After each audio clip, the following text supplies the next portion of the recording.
অনুমোদনহীন ভবনের ছড়াছড়ি বন্দরনগরী জুড়ে, মানা হয় না নকশা এবং ইমারত নির্মাণ বিধিমালাও।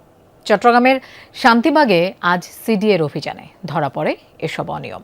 অননুমোদিত কয়েকটি ভবন সিলগালা এবং অর্ধ কোটি টাকা জরিমানা করে অভিযান টিম।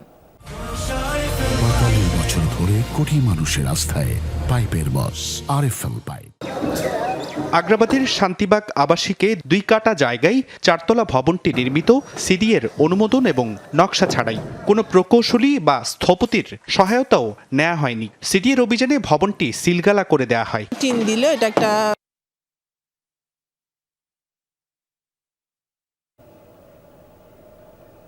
স্টপ করে ফেলে বা 3 তলা টিন দিয়ে দিলে এটা তার কোনো রকম অনুমোদন নিতে হয় না, আমি যতটুকু জানি। একই এলাকায় এই ভবনেরও একই চিত্র।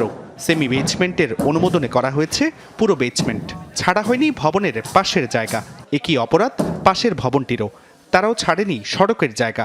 অভিযানে দেখা যায় বেশিরভাগ ভবন মালিকরাই মানেনি ইমারত নির্মাণ বিধিমালা। বিল্ডিং করছেন কিনা না বলেন, এটা ঠিক যথাযথভাবে মূল্যায়ন হয় নাই। নিয়মের ভিতরে হচ্ছে আমাদের কিছু না 19-20 এটা এগুলো ওয়াল যেগুলো আছে ওগুলো যেগুলো ভাঙতেছে ওগুলো আমরা আগে ভেঙে ফেলতাম, শুধু আমাদের গ্যাস লাইন আছে সেজন্য আমরা ভাঙি নাই। পুরো বন্দরনগরীতে শত শত অননুমোদিত ও নকশা বহির্ভূত ভবনের ছড়াছড়ি। এত বছর কোনো ব্যবস্থা না নেয়ায় সিডিএর ভূমিকা নিয়ে প্রশ্ন তোলেন সাধারণ মানুষ।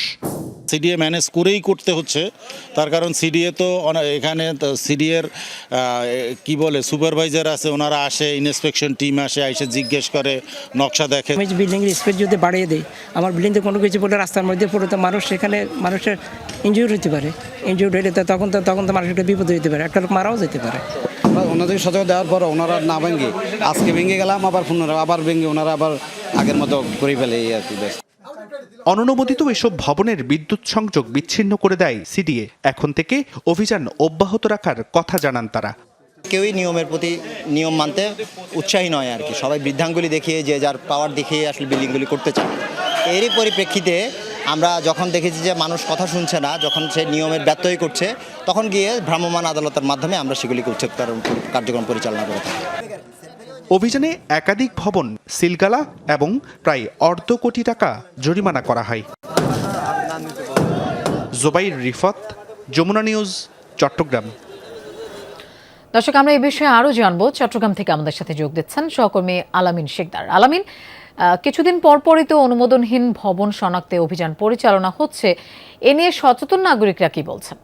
চট্টগ্রাম শহর বলা হয় সুউচ্চ ইমারতের শহর। চট্টগ্রামের এই বাণিজ্যিক রাজধানীতে প্রতিটি জায়গায় আমরা আকাশ ছোঁয়া ভবনগুলো দেখতে পাই।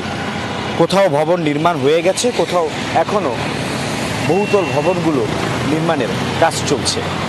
এই সব ভবনগুলোতে যখন অভিযানে যাচ্ছে, অর্থাৎ পরিদর্শনে যাচ্ছে চট্টগ্রাম উন্নয়ন কর্তৃপক্ষের প্রকৌশলীরা, সেই পরিদর্শন টিম গিয়ে দেখতে পাচ্ছে তাদের কাছ থেকে নকশার অনুমতি নেওয়া হয়েছে একরকম, যেখানে বিশাল রাস্তা দেখানো হয়েছে এবং আশেপাশে অন্য ভবন থেকে ফাঁকা জায়গা দেখানো হয়েছে, সামনে বাগান দেখানো হয়েছে, পার্কিং ব্যবস্থা দেখানো হয়েছে।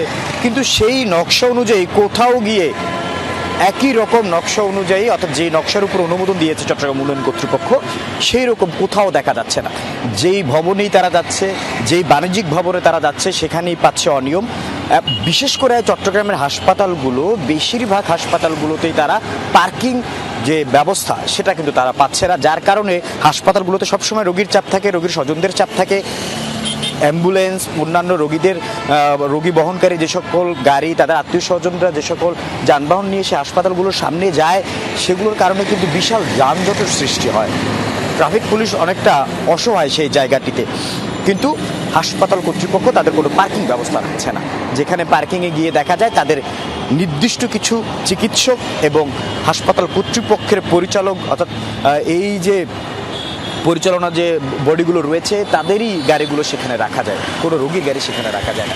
একইভাবে প্রতিটি ভবনে আমরা দেখতে পাচ্ছি বাণিজ্যিক ভবন যেটা করা হচ্ছে, সেখানে কোনো নিয়মকানুন মানা হচ্ছে না। এবং কি সবথেকে ভয়ের এবং আশঙ্কার কারণ হচ্ছে যে অনেক ভবন যেগুলো আবাসিক হিসেবে নির্মাণ করা হয়েছে বিভিন্ন জায়গায়, বেশিরভাগ ভবনই আমরা দেখতে পাচ্ছি অভিযানে যাওয়ার পর তারা অনুমোদনই নেয়নি চট্টগ্রাম উন্নয়ন কর্তৃপক্ষের। এই ধরনের অনিয়মগুলো কিন্তু দীর্ঘদিনের, তবে এগুলো এতদিন ধরে আসলে অনেকটা চোখের আড়াল ছিল। চট্টগ্রাম উন্নয়ন কর্তৃপক্ষ এখন যেখানেই হাত দিচ্ছে সেখানেই অনিয়ম পাচ্ছে, সেখানেই তারা দেখতে পাচ্ছে কোনো ধরনের অনুমোদনের তোয়াক্কা তারা করেনি, যে নকশা সেই নকশার তোয়াক্কাও তারা কোনো করেনি। নিয়ম কানুন মানা হয়নি। ধন্যবাদ আলামিন আমাদের সাথে যোগ দেওয়ার জন্য।